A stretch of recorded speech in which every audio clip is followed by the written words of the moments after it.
We raised 6 children, and we wanted to raise them in a good community, and this is the best.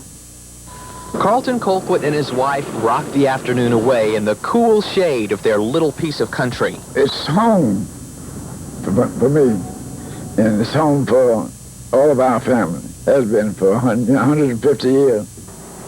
Carlton was born July 29, 1898 in Thomaston. He says his flag flies 365 days a year at his house. He once left Thomaston to see what life was like in New York, but it didn't take long to come back home. When we started raising a family, we decided we wanted to raise our family in a small community, and Thomaston was the one that we chose. Mr. Colquitt says even today people classify Thomaston as a small town, but he says he knew it when it was much smaller. He says this Ritz Theater used to be one of the locations for the mule trade back in the old days.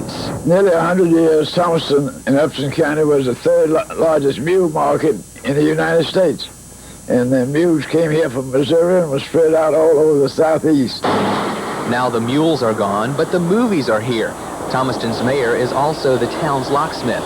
He's seen Thomaston go through many changes in his lifetime. We saw at that time, of course, it was just hitching posts on the square and no paving, and it's been a big change that we've seen in Thomaston through these years. Now Thomaston is getting ready for more changes and additional growth, something Carlton Colquitt hopes to see in his lifetime. I'm very proud of it, and proud to help make it what it is today. Chris Holcomb, Channel 13 Eyewitness News.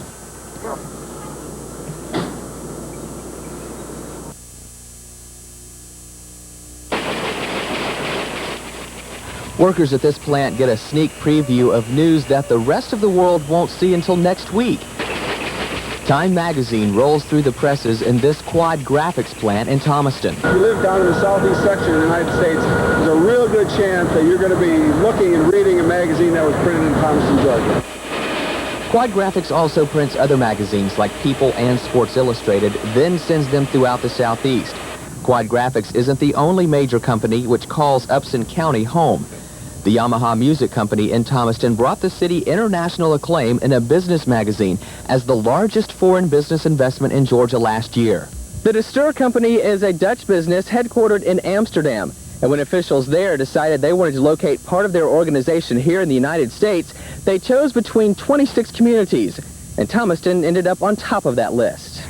City officials say the secret of their recent success is a proposed airport, one with longer runways than the old one, the kind of airport big businesses need. Because of the new airport, we've attracted 2 major industries that will be pumping in quite a bit of revenue here in Upson County and employing quite a number of people. Nally says families here hope the new business growth will encourage their children to stay in Thomaston instead of moving to other cities to look for jobs. We are expecting probably a couple of investments of near $100 million each with our 2 new industries, and probably in excess of 1,000 new jobs created as a direct result of both those companies. Nally says the people in Thomaston don't want to grow too fast. He says they like their slow pace and hope to remain a small town with a big town attitude. Chris Holcomb, Channel 13 Eyewitness News. Residents have tried it once before, but it never happened. The city of Thomaston and Upson County are one of 6 Georgia communities with separate school systems.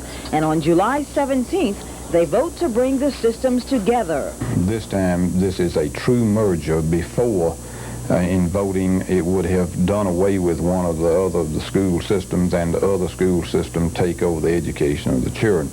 Bates says the consolidation document was drawn up by both boards of education. He says this merger would do away with both boards and an entirely new one would be created.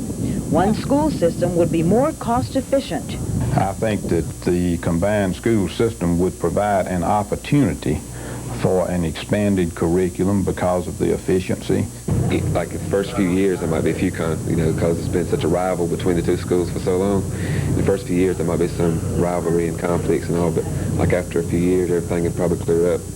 Superintendent Bates says he's for the consolidation, even though it means he'll lose his current position.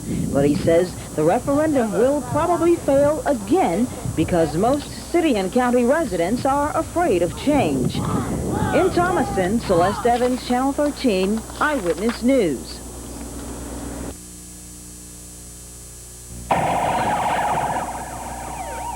The Potato Creek Heritage Festival got its name last year, after organizers thought the name Spring Fling had lost its bounce. Well, this is the only excitement we have, and it happens once a year. So, we're here. This is mostly what happens here. But Idaho is a long way from Middle Georgia, so why hold a celebration for potatoes? You don't grow potatoes around here, do you? No.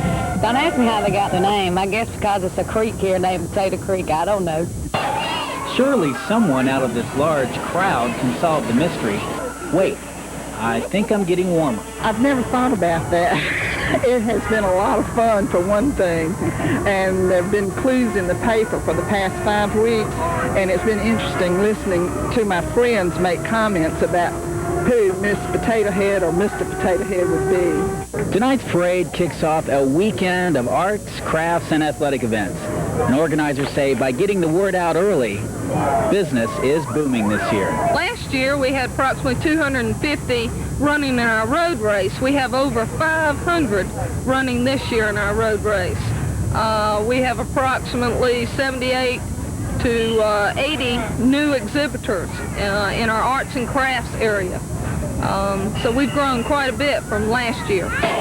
Proceeds from the festival fund a variety of civic growth programs in Upson County, and organizers hope the money they raise this year won't amount to small potatoes. In Thomaston, Gary Wilson, Channel 13, Eyewitness News.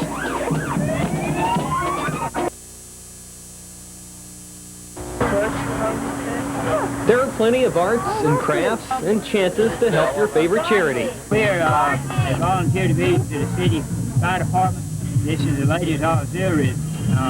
Their project, they're trying to raise money for the child abuse house. I think it's pretty cool and all. A lot of fun stuff here and all. There are silk flowers, pets saved from rummage sales and refurbished for a new home, pottery and woodwork, and all made by local craftsmen. We've had a good weekend. We sure have. We get to see a lot of the people that we know, visit. Traveling through these booths, you can find almost anything, including onions. But oddly enough, there are no potatoes at the Potato Creek Festival.